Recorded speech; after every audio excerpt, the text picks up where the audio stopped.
ఇప్పుడు ఇది టీవీలలో సీరియల్ చూస్తే సంవత్సరాల కొద్ది కొనసాగుతూనే ఉంటాయి. వాటికి ఆరంభం ఎప్పుడైందో చెప్పలేము, అంతం ఎప్పుడైతుందో కూడా చెప్పలేము. ఈ లిక్కర్ స్కామ్కు సంబంధించి కూడా కేసీఆర్ కుటుంబము, బీజేపీ ప్రభుత్వం నిరంతర ధారావాహికంగా టీవీలలో ఒక సీరియల్ను తలపించే విధంగా నాటకాలకు, డ్రామాలకు తెరలేపినరు. ఇన్ని సంవత్సరాల నుంచి కొనసాగుతున్న ఈ డ్రామా నిన్న అరెస్టు డ్రామాతో పతాక స్థాయికి వచ్చింది. అసలు ఇన్ని రోజుల నుంచి ఇంతమందిని అరెస్టు చేసి ఇప్పటి వరకు అరెస్టు చేయకపోవడము, రెండవది ఈరోజు ఎన్నికల నోటిఫికేషన్ వస్తుందనంటే ఒకరోజు ముందు అరెస్టు డ్రామాకు తెరలేపడము దేనికి సంకేతం? ఇది అంటే అవినీతి మీద చర్యలు తీసుకున్నామని ఛాంపియన్షిప్ వాళ్ళు తీసుకోవాలని, సానుభూతుల కోటాలో వీళ్ళు ప్రజల సానుభూతి బొమ్మాలి, మమ్మల్ని ఇబ్బంది పెడుతుండ్రు, మమ్మల్ని జైలు పాలు చేస్తున్నారని చెప్పుకోవాలి వీళ్ళు అని ఇద్దరు కలిసి ఒక వ్యూహాత్మక రాజకీయ ఎత్తుగడతో వస్తుండ్రు. ఈరోజు ఇన్ని రోజులు, ఇన్ని నెలలు, దాదాపుగా 2022లో మొదలైన ఈ డ్రామా 2024 మార్చ్ ఎన్నికల నోటిఫికేషన్కు ఒక రోజు ముందు అరెస్టుతో పరాకాష్ఠకు తీసుకెళ్ళిండ్రు అని అంటే ఈ డ్రామాను తెలంగాణ ప్రజలు గమనిస్తలేరని వీళ్ళు అనుకుంటున్నారా? రెండవది,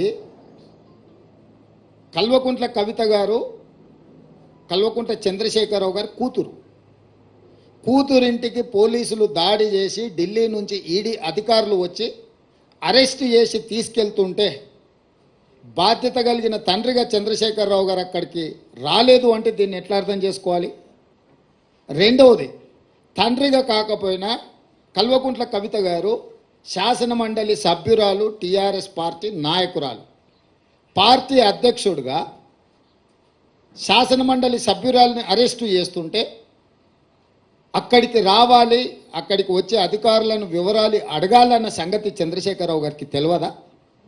పోనీ ఇప్పటి వరకు కూడా చంద్రశేఖరరావు గారు అరెస్టును ఖండించలేదు. అరెస్ట్ ఎందుకు జరిగిందో, తన పార్టీ శాసనమండలి సభ్యురాలను ఎందుకు అరెస్టు చేసిండ్రో ఇంతవరకు తెలంగాణ ప్రజలకు వివరణ ఇవ్వలేదు. చంద్రశేఖరరావు గారి మౌనము ఏ రకంగా అర్థం చేసుకోవచ్చు? మూడో అంశము, గతంలో ఎప్పుడు కూడా మొదట ఈడీ వస్తారు, తర్వాత మోడీ వస్తారు అనుకునేటోళ్ళం. నిన్న మాత్రం ఈడీ మోడీ కలిసే వచ్చిరా తెలంగాణకు. అంటే అవినీతి పరుల మీద చర్యలు తీసుకుంటున్నామనే ఛాంపియన్షిప్లో మోడీ గారు కోట్లు పడాలి, అయ్యో పాపం ఆడపిల్లని అరెస్టు చేసిందనే సానుభూతితోని బీఆర్ఎస్ కోట్లు పడాలి. సర్వేలని 12 సీట్లు కాంగ్రెస్ గెలుస్తుంది అని కోడై కూస్తుంటే రాజకీయంగా కాంగ్రెస్ పార్టీని దెబ్బతీయడానికి ఈ రకమైన ఒక చీప్ పొలిటికల్ టాక్టిక్స్ ప్లే చేస్తున్నారు.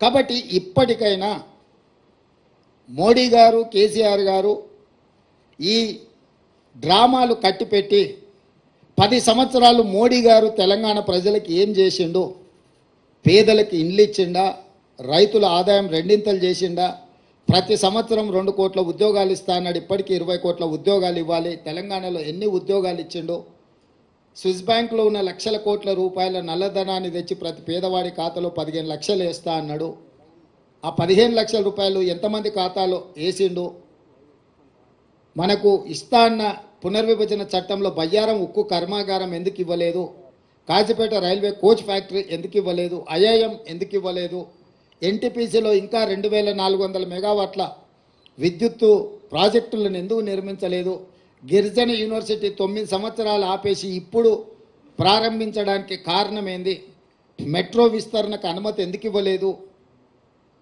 ఇట్లాంటి చాలా విషయాలలో బీజేపీకి సమాధానం చెప్పడానికి ఏమీ లేదు. కాబట్టి ఈరోజు ఈ అరెస్టులు, ఈ అవినీతికి వ్యతిరేకంగా మేము ఏదో చర్యలు తీసుకుంటున్నాం అన్నట్టుగా నాటకాలు ఆడుతున్నారు. ఈ నాటకాన్ని ప్రజలు గమనించాలి. మొన్న జరిగిన ఎన్నికల్లో మేము ఇచ్చిన మాట ప్రకారం ప్రజలకు అన్ని రకాలుగా సహాయంగా నిలబడి ఒక విశ్వాసాన్ని కల్పించి స్వేచ్ఛాపూరితమైన వాతావరణంలో పరిపాలన అందిస్తున్నాము. రాబోయే పార్లమెంట్ ఎన్నికల్లో కాంగ్రెస్ను దొంగ దెబ్బ తీయడానికి వీళ్ళిద్దరు కలిసి ఆడుతున్న నాటకము. ఒకవేళ ఇది నాటకం కాకపోయిన ఉంటే చంద్రశేఖరరావు గారు ఎందుకు ఇంతవరకు స్పందించలేదు? కూతురును అరెస్టు చేస్తే తండ్రిగానైనా స్పందించాలి. ఒకవేళ అలా స్పందించినప్పుడు శాసనమండలి సభ్యురాలను, పార్టీ సభ్యురాలని అరెస్టు చేస్తే పార్టీ అధ్యక్షుడిగైనా స్పందించాలి. రెండు విషయాలలో వారు స్పందించలేదు, పత్రికా ప్రకటన విడుదల కూడా చెయ్యలేదు అని అంటే, నిన్న మోడీ గారు వచ్చిన వారు కూడా ఈ విషయాన్ని ఎక్కడ ప్రస్తావించలేదు.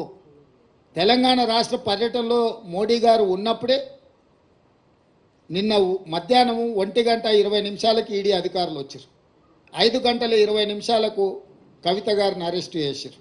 7 గంటల తర్వాత ఢిల్లీకి తీసుకెళ్ళినట్టున్నారు. అంటే పూర్తి సమాచారం మోడీ గారికి ఉన్నది కదా. ప్రధానమంత్రిగా వారి పర్యటన ఉన్నప్పుడు ఈడీ అధికారులు, ఇన్కమ్ ట్యాక్స్ అధికారులు ఒక రాజకీయ పరమైన అంశంలో చర్యలు తీసుకుంటున్నంటే ఎందుకు మోడీ గారు నిన్న తన రోడ్ షోలో ప్రస్తావించలేదు? చంద్రశేఖరరావు గారు మౌనము, మోడీ గారి మౌనం వెనకాల ఉన్న వ్యూహం ఏంది? వీళ్ళు ఎందుకు వ్యూహాత్మకంగా వ్యవహరిస్తున్నారు? అరెస్టు నేను ఖండించలేదు చంద్రశేఖరరావు గారు, అరెస్టును మోడీ సమర్థించలేదు. అంటే దీని వెనకాల కాంగ్రెస్ను దొంగ దెబ్బతీయాలనే ఎత్తుగడ ఉంది. తెలంగాణ సమాజం అంతా దీన్ని గమనించాల్సిందిగా కాంగ్రెస్ పార్టీ విజ్ఞప్తి చేస్తుంది.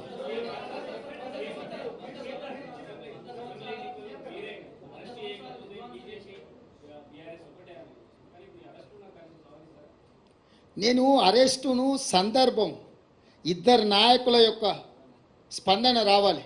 ఒక ఆయన ప్రధానమంత్రి, ఒక ఆయన పార్టీ అధ్యక్షుడు. ఒక ఆయన అరెస్టు చేసిండు, ఇంకొక ఆయన అరెస్టు కాబడ్డాడు. ఫస్ట్ వాళ్ళిద్దరు బయటకు వచ్చి వాళ్ళ విధానం ఏందో మాట్లాడమనుండ్రి. వాళ్ళ విధానాలు మాట్లాడినాక ప్రజలు నిర్ణయిస్తారు వీళ్ళు ఎలాంటి నాటకాలకు తెరలేపిండ్రు, ఈ నాటకాలకు ఏ విధంగా స్వస్తి పలకాలను ప్రజలు నిర్ణయిస్తారు.